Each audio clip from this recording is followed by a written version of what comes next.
Hello everyone and welcome to the channel. This is Preeti और हम कर रहे थे आपका chapter 4 linear differential equation with constant coefficients.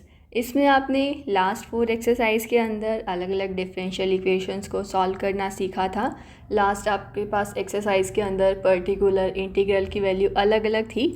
अब इस एक्सरसाइज में देखो आपके पास पर्टिकुलर इंटीग्रल की वैल्यू किस फॉर्म में होगी कि आपके पास यहाँ पर ये फंक्शन है डी का, साथ में आपके पास क्या होगा, एक्सपोनेंशियल फंक्शन होगा और एक आपके पास इधर फंक्शन होगा v, और ये जो v होगा ये हमारे पास x का कोई ना कोई फंक्शन रहेगा। तो मतलब इस बार जो आपके पास पर्टिकुलर इंटीग्रल की फॉर्म रहेगी वो ये रहेगी।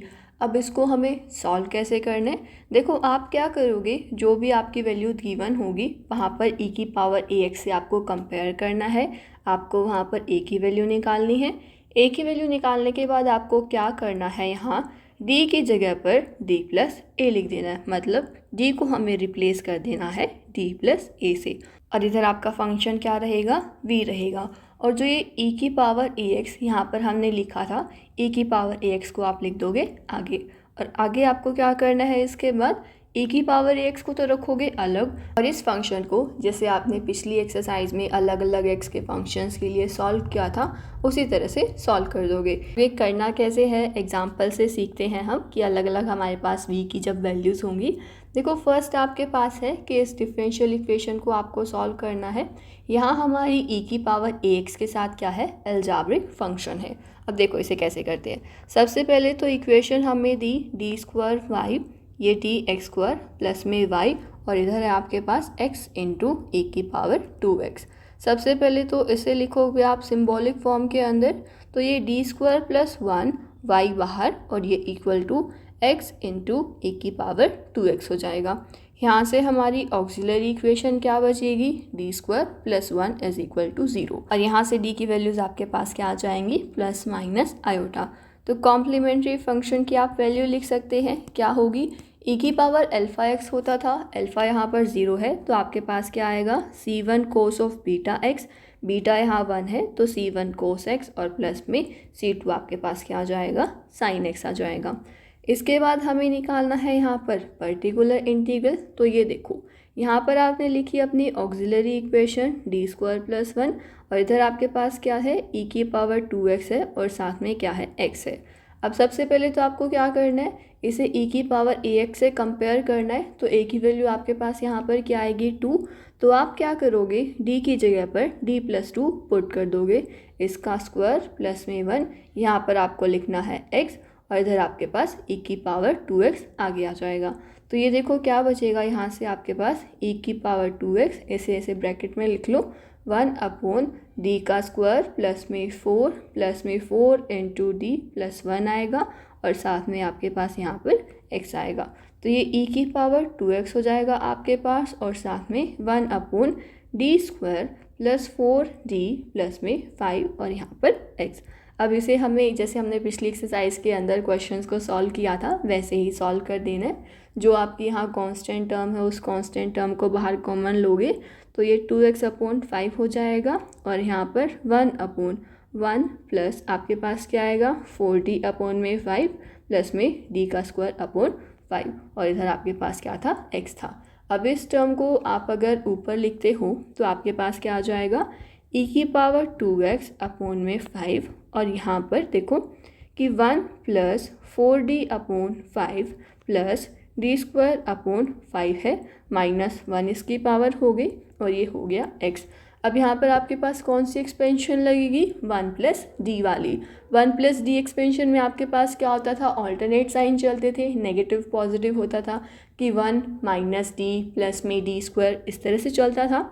तो वैल्यूज़ आप यहाँ पर लिख दो, ये e की पावर 2x अपॉन में 5, यहाँ पर 1 आपके पास क्या आएगा, माइनस का d आएगा, तो माइनस में 4d अपॉन में 5 प्लस में d का स्क्वायर अपॉन में 5। इसके बाद आपके पास क्या आएगा, d का स्क्वायर आएगा। देखो जब आप d का यहाँ पर स्क्वायर करोगे तो हमें इस x का डेरिवेटिव 2 टाइम्स करना पड़ेगा, उसको 4 टाइम्स भी डेरिवेट करना पड़ेगा। लेकिन x की तो हमारे पास यहाँ पर पावर क्या है, 1 है कि आप इसे सिर्फ एक ही बार डेरिवेट कर सकते हैं। तो हायर ऑर्डर डेरिवेटिव आपको लिखने की ज़रूरत नहीं है, आप यहाँ पर प्लस लिख के इस तरह से लिख सकते हो।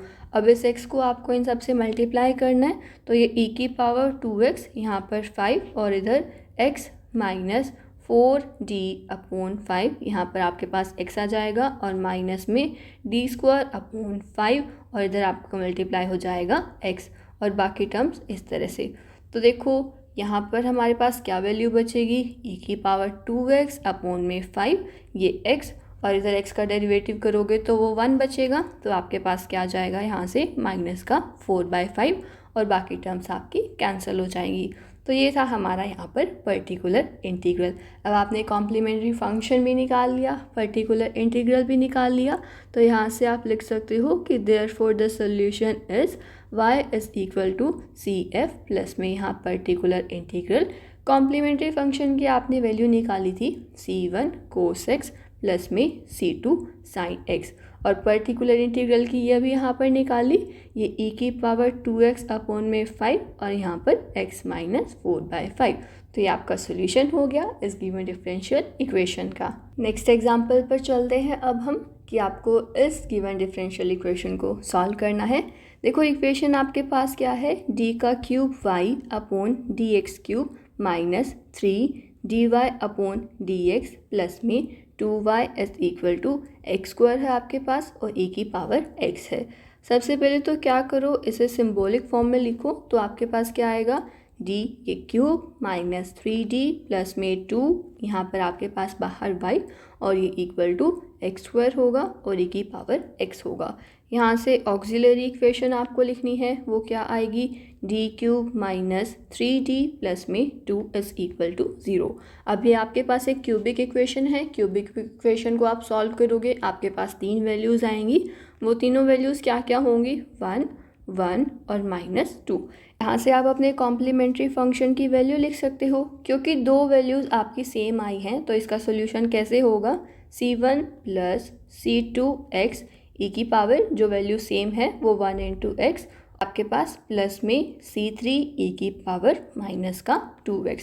तो ये तो हो गया हमारा यहाँ पर कॉम्प्लीमेंट्री फंक्शन। इसके बाद आपको वैल्यू यहाँ पर निकालनी है पर्टिकुलर इंटीग्रल की। वो हमारे पास कैसे होगा, 1 ऑक्सिलरी इक्वेशन आप लिखोगे, वो d³ माइनस 3d प्लस में 2 और इधर आपके पास क्या है x² है e की पावर x।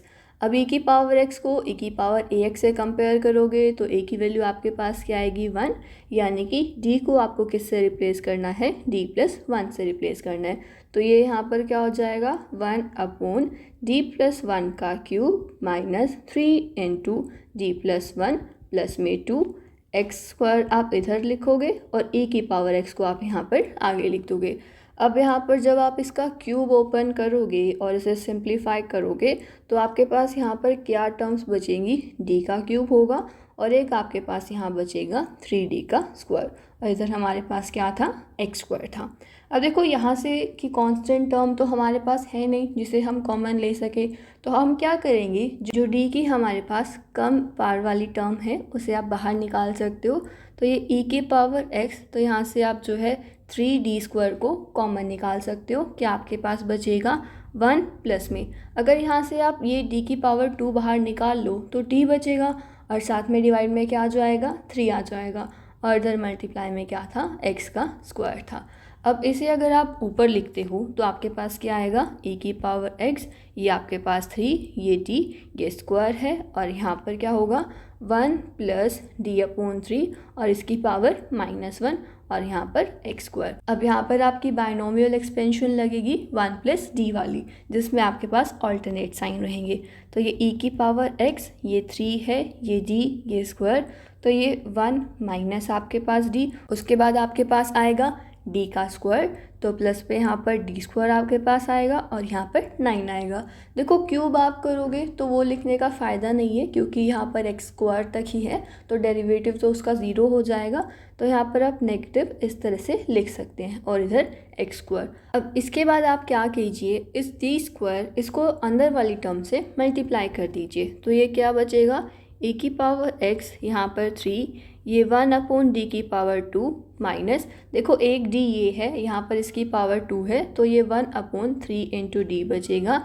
यहाँ पर आपके पास 1/9 बचेगा और आगे टर्म्स को कि नेगेटिव साइन लगा के इस तरह से x²। अब x² को इन सब से मल्टीप्लाई आप करो तो ये e की पावर x यहाँ पर 3, सबसे पहले तो 1/d² यहाँ x² होगा माइनस 1/3 ये d यहाँ पर x² और ये आपके पास क्या आ जाएगा x²/9 आ जाएगा। इसके बाद वाली टर्म्स तो देखो इसे ज़ीरो ही बना देंगी, तो इसे आप जो है यहाँ तक ही लिख सकते हो। इसको जब आप देखो यहाँ से सॉल्व करते हो तो क्या आता है, ये हमारे पास क्या है 1/d का स्क्वायर है। देखो 1/d जब हमने पढ़ा था कि 1/d और साथ में फंक्शन होता है तो वो क्या करता है, इसका इंटीग्रेशन कर देता है।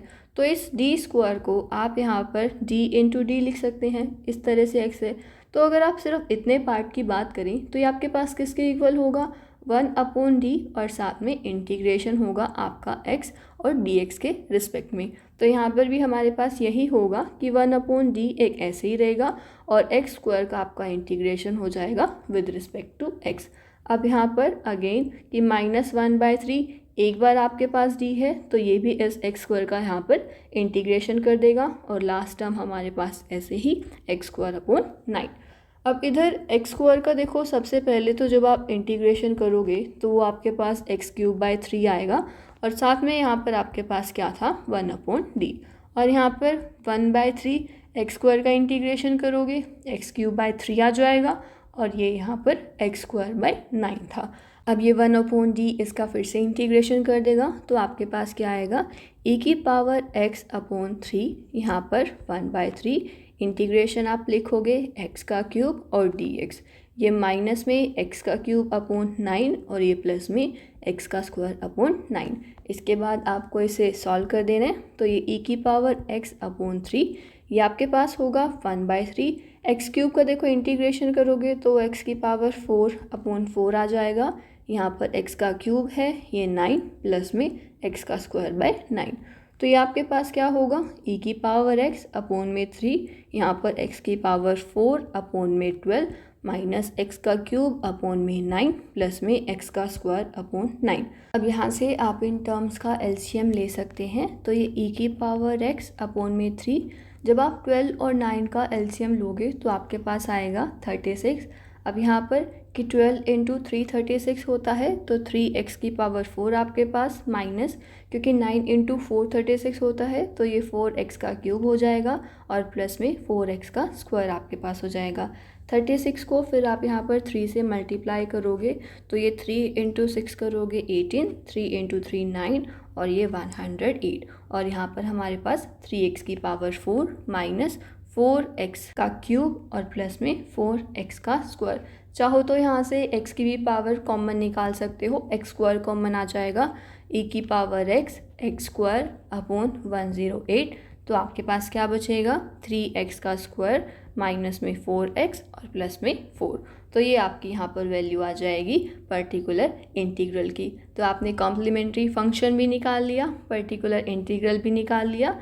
तो यहाँ से आपका सॉल्यूशन क्या हो जाएगा कि the solution is y is equal to complementary function plus में आपका पर्टिकुलर इंटीग्रल। कॉम्प्लीमेंट्री फंक्शन देखो आपने क्या निकाला था c1 प्लस में c2 इंटू x और साथ में आपके पास क्या था e की पावर यहाँ x प्लस में c3 e की पावर माइनस का 2x और पर्टिकुलर इंटीग्रल आपने ये अभी यहाँ पर निकाला, ये वैल्यू पुट कर दो कि 1/108 e की पावर x है हमारे पास, x का स्क्वायर है और साथ में क्या है 3x का स्क्वायर माइनस का 4x प्लस में 4। तो इस तरह से आप अपनी इस गिवन इक्वेशन को सॉल्व कर सकते हो। तो ये थे हमारे दो एग्जांपल्स डिफरेंशियल इक्वेशन के, जहाँ पर आपको एक्सपोनेंशियल फंक्शन के साथ कोई भी x का फंक्शन गिवन है। आई होप आपको ये दोनों एग्जांपल्स क्लियर हुए होंगे।